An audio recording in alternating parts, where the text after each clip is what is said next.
In the last 6 months or so, people in the Western world, in Europe, in the UK, Australia even, the United States, have begun to experience what people in third world countries have known for generations. Finding fuel, cheap, available fuel to cook your food is a mission. In the West, where we live, we're confronted with rising gas prices. We've got governments telling us we can no longer have gas stoves and gas cookers in our kitchen. We've got soaring prices that are making us think, well, I've got to find more economical ways of cooking my food. A lady in Africa solved this problem. She did it decades ago.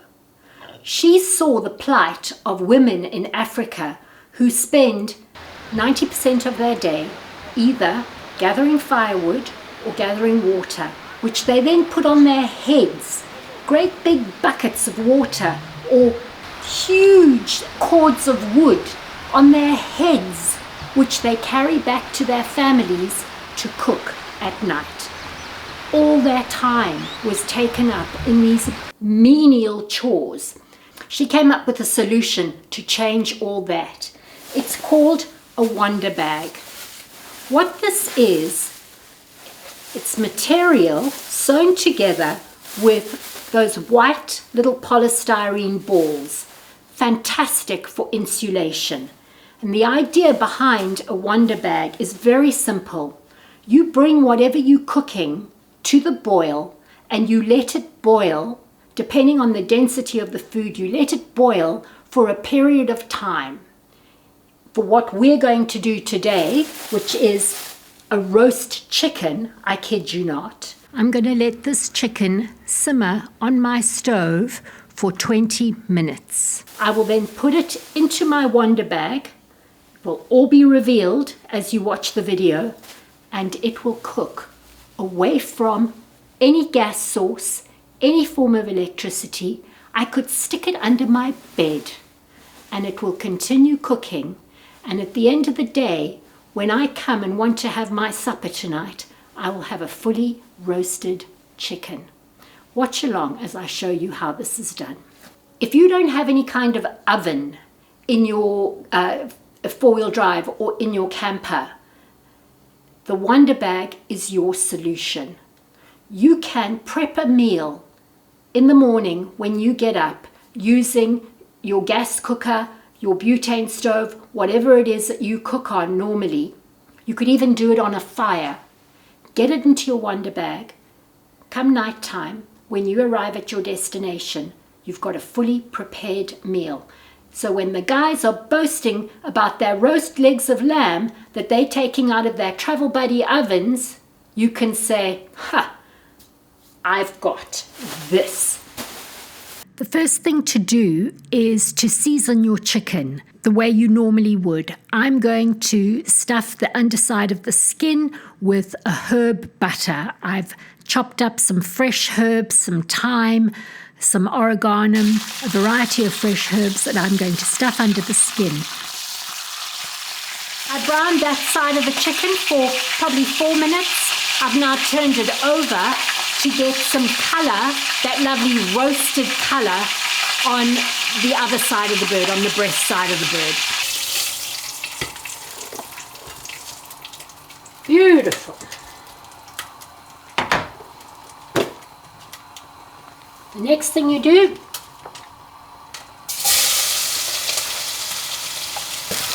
onions and garlic. Right, I'm happy with that. I'm ready to put my chicken back into the pot.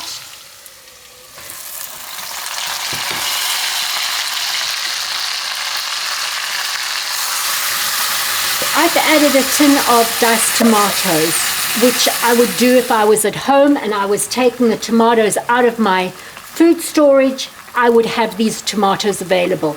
If you're on the road and you don't have tomatoes available, that's when you would use your paste. I've made this paste a little runnier for the moisture that I'm not getting out of the tin.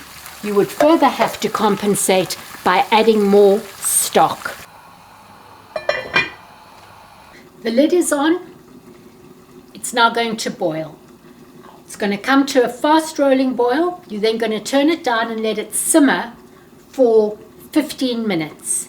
You want to get the chicken heated through. You want to get the cast iron heated through. You want to get the liquid inside heated through. Once the lid goes on, it doesn't come off again until you're ready to serve this bird. So yeah, the temptation is going to be, what does it look like? No. You do not open the lid, because the heat that's going to continue cooking this chicken once it's in the Wonderbag, in the back of your car, or sitting on your kitchen table, that heat is coming from what is contained in this pot. Open the lid, you let all that heat out, your bird's not going to cook. Right, so because this is cast iron, it is very, very hot. So I need to put some kind of trivet into the Wonderbag to prevent it burning the Wonderbag. I've got silicone here. It's just a silicone piece of silicone that I'm going to fold up. It's well used. As you can see, it's been used many, many a time. It's a trusted piece of silicone. It is heavy.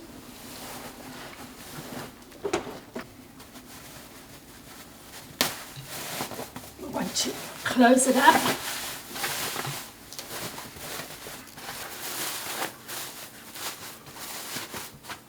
And you can add something on top of it just for good measure. And there it is, all ready for you in 8 hours' time. That's how long it'll take your chicken to cook. On condition that you do not open it and you choose the place where you're going to let it cook carefully. Don't put it where it's going to get wind and blown and have airflow over it. Find a secure place in your vehicle where you can tuck it away. You know that it won't spill and it will be in its own little cocooned off area, or in your house. Put it on a kitchen table or on a table that's not in a big draft. You want to keep the air trapped inside your Wonderbag. It's 7 o'clock in the evening, dinner time, and we're now ready to open up our chicken and have a look and see what we have for supper.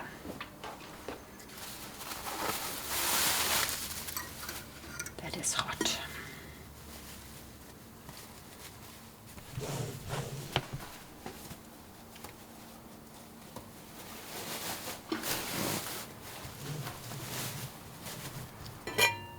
Always open the pot away from your face, so if steam rushes out, it doesn't rush at you and scald you.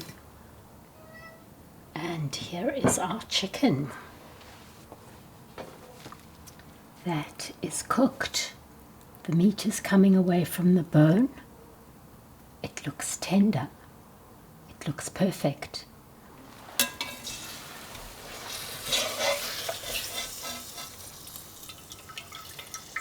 What I'm doing now is I'm just taking the chicken out. And oh, that is well done. Beautiful. I'm going to take the pot out, put it back on the stove and thicken up that gravy.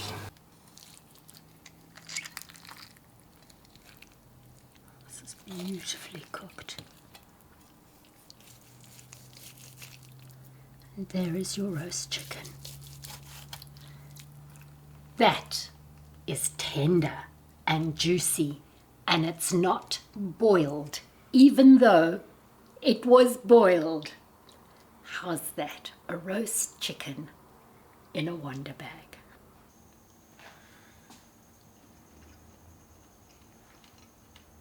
It's perfect.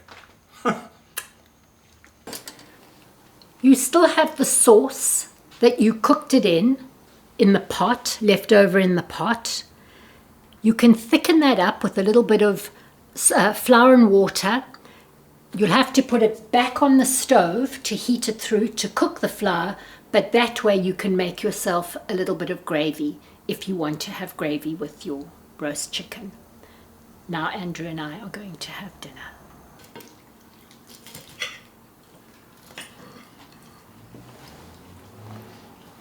So we should do the math.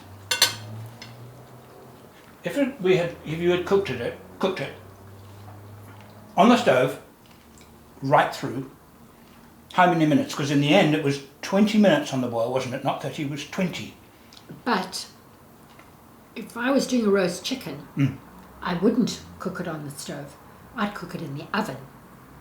So now you double, well, I don't know if you double, but it's certainly a lot more expensive. And more energy. Draining. I'm trying to find a ratio, the saving. I know we're not going to be scientific here. Well, okay. But are we using a quarter of the energy? Or for the size of chicken that it was, cooking it on a nice high temperature, that chicken would have cooked within an hour in the oven. Right. At 180 to 200. I like to cook my chickens at a high temperature and get them out the oven. So okay.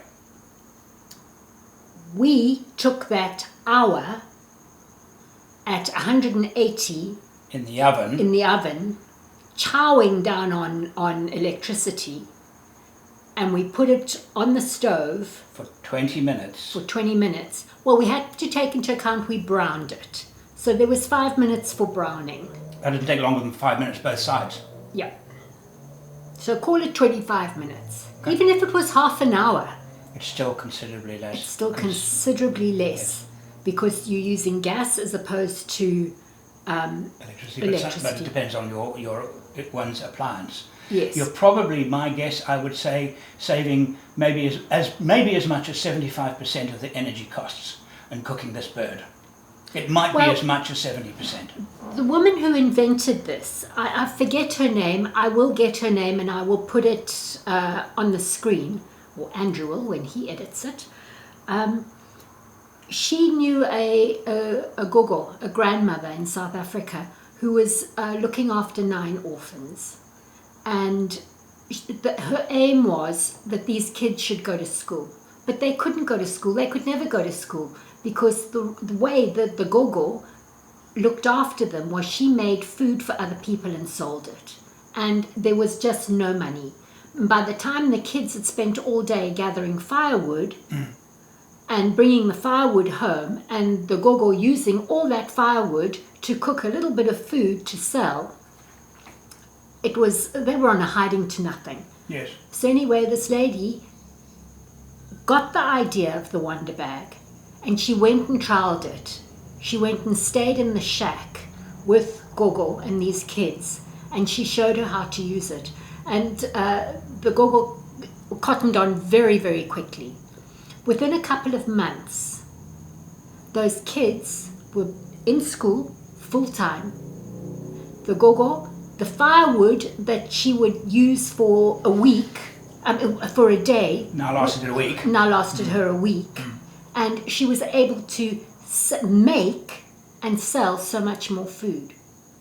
So there's a practical application in the life of a real person who took this simple concept and it changed their lives. It's fantastic. Absolutely brilliant. Absolutely brilliant.